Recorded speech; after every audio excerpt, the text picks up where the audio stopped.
Hi, this is Ryan Houle, your Southwest Edmonton real estate agent. Today we're going to talk about home staging tips. If you've recently put your house on the market or you're looking to put your house on the market, these tips will be invaluable in preparing your house for the showings that are coming. So before we get started and learn what these 12 tips are, if I could just get you to like and subscribe to this video, it's going to help the channel out a ton, but it's also going to motivate me to continue to put out some great content. So let's go ahead. I'm going to grab a coffee. Why don't you grab a coffee? Let's sit down and talk home staging tips.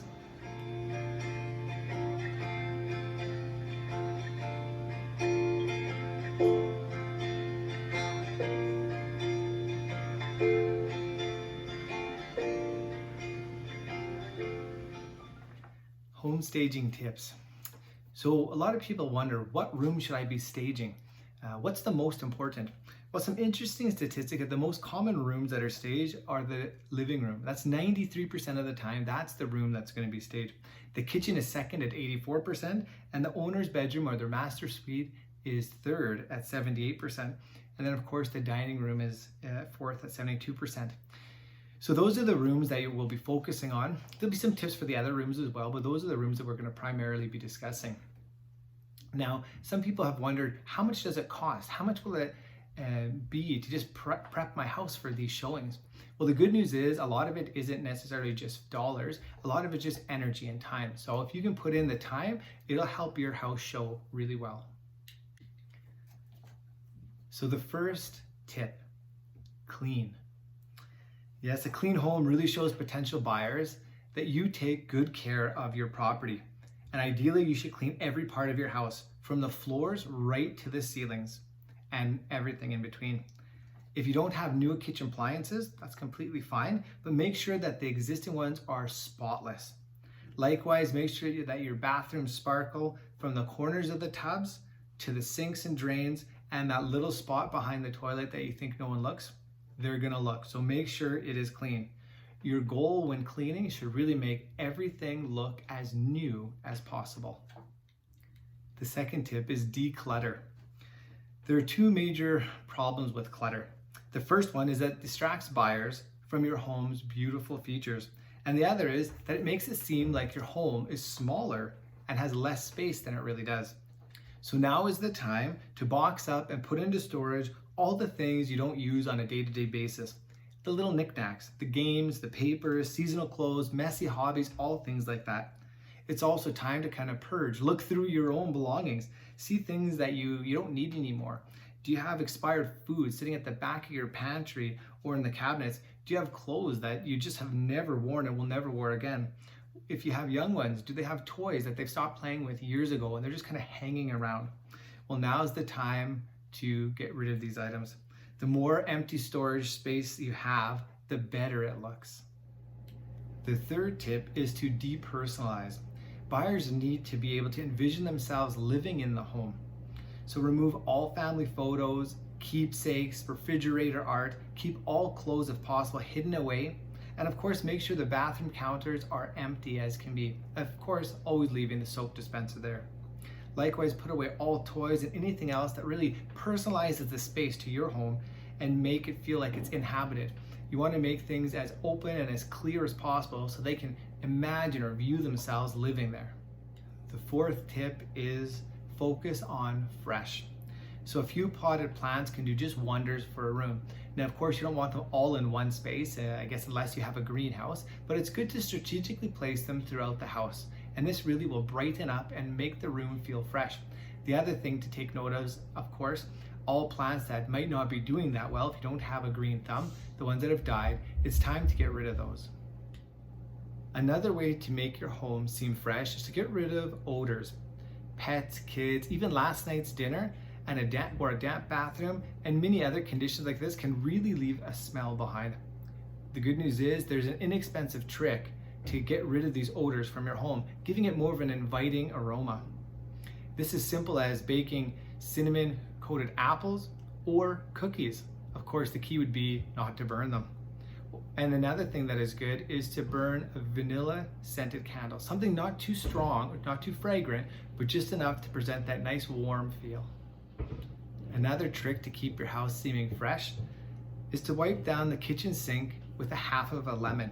Then grind it if you have a garbage disposal to remove all those sink odors. While you could use air fresheners and deodorizers for your home, it's best to really avoid these. Anyone who has allergies or might be asthmatic, this could really trigger something for them negative. If you're a smoker, now might be the time to maybe focus on smoking outside the home instead of inside the home.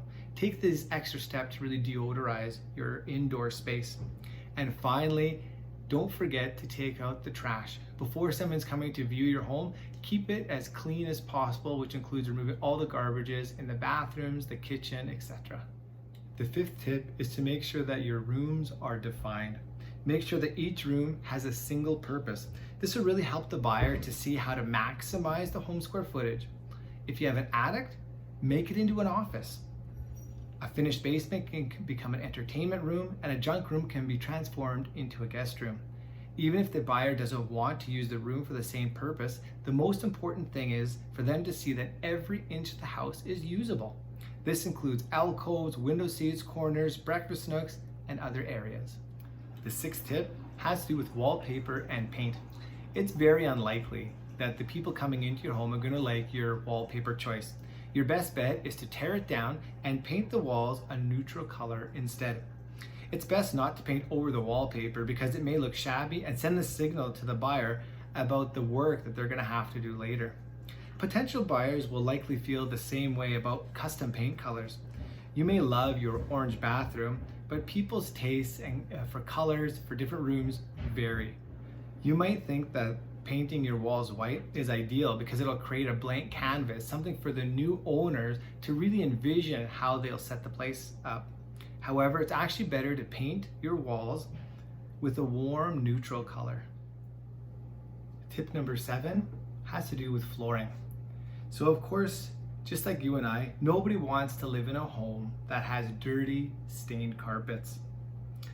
And really, a lot of linoleum is really outdated and it makes the house look cheap. Although pricey, hardwood floors add value, elegance to the entire home. They're really low maintenance, provide long-term value, and are perfect for buyers with allergies. In other words, they appeal to almost everyone. And if not, they're easily carpeted over and preserved for the next owners. So we already mentioned that hardwood can be pricey. So what areas should we focus on? Well, living room, dining room, kitchen should be your main focus if you're going to be putting hardwood floors in. And if you can't afford to put hardwood floors in at this time, make sure that the carpet that you do have is steam cleaned professionally and it looks as fresh as can be. The next tip has to do with lighting.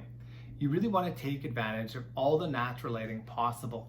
So before showings, open up all the curtains and open up all the blinds. Really turn on all lights possible, even ones that might be hiding in a closet. This will do a few things. One, it'll make your home seem open and bright and inviting. But secondly, it'll really help those coming into your home not be fumbling around trying to find out where the light switches are. Now, if you think your existing fixtures are fine, just make sure to dust them and clean. Make sure there's no grime on them. However, if you think that they're outdated or they're broken and you want to update this, it's actually quite easy and fairly economical to replace these. The next tip has to do with furniture. We want to make sure that the furniture is the right size for the right room, and we don't want to have too many pieces to clutter the room. Furniture that's too big is really going to make the room look small and tiny and cramped, whereas furniture that's too little for a bigger room can easily make the space feel cold. Now, you're going to also want to arrange your furniture in a way that makes the room feel spacious, homey, and easy to navigate. In a living room, for example, seating should be set up in a way where it strikes a conversation and where it'd be easy to have a comfortable chat with a friend or family member. The next tip, tip number 10, has to do with walls and ceilings. Cracks in the walls and ceilings are really red flags to buyers because they may indicate that you have foundation problems. If your home does have foundation problems, of course, you will need to either fix these or alert potential buyers to them. Fixing any foundation problem would be better in terms of getting the home sold so that the new buyers don't have that project sitting out in front of them. If the foundation only looks bad, but it's deemed sound by an inspector, just repair the cracks so you don't scare off buyers for no reason. Tip number 11, your exterior of your home. Now this is very important. This is what we call curb appeal. A lot of times the initial photos, whether it's on a website or whether they come and see your home in person, that first image, that first sight of your home will really either drive their interest or take away their interest. So what can we do? Well, make sure that your lawn, hedges, and trees and other plants are all neatly pruned and trimmed, and make sure to get rid of any weeds that might be on the property. We want to wash out the windows and consider adding some flower boxes to really brighten up the look of your home. If you can, even if you can power wash the sides of your house, and this can make it look fresh and inviting. And sometimes you don't even need to have your exterior of your house painted, or if you have siding, just that wash will take off that layer of dust. Really, another tip would be to make sure that the sidewalk leading up to your house is clean. Buy a new doormat that says welcome home and place it right out the front door so it seems warm and inviting when they arrive.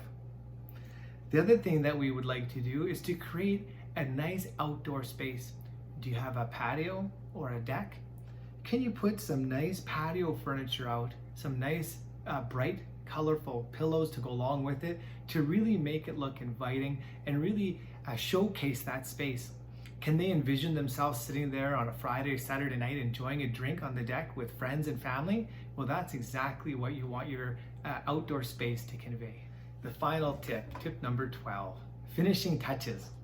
So just before you have a showing coming to your place, what can we do? Well, can we put fresh flowers in a vase and place it on the kitchen table?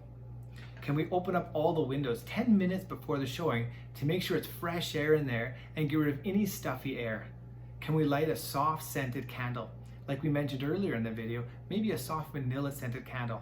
Or if you were gonna do the trick with the cinnamon apple, baking them in the oven or baking cookies, this would be the time to do the finishing touches before those coming to see your home arrive.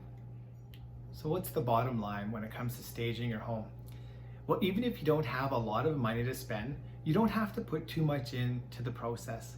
You want to emphasize your home's best features, but keep in mind that what sells the home and what makes the home usable for the buyer are not necessarily the same thing.